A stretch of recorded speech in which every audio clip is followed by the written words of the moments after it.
ఆఫ్ఘనిస్తాన్ పై పాకిస్తాన్ యుద్ధానికి దిగుతోంది.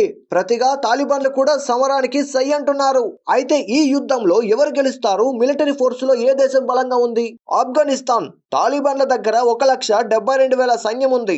సోవియట్ ఎరాకి చెందిన కొన్ని యుద్ధ ట్యాంకర్లున్నాయి. 6 ఎయిర్ క్రాఫ్ట్లున్నాయి, కానీ అవి కండిషన్ లో లేవు. యుఎస్ మిలిటరీ ఆఫ్ఘన్ ని వదిలి వెళ్తూ $7 బిలియన్ విలువైన ఆయుధాలు, యుద్ధ ట్యాంకర్లు వదిలి వెళ్లారు.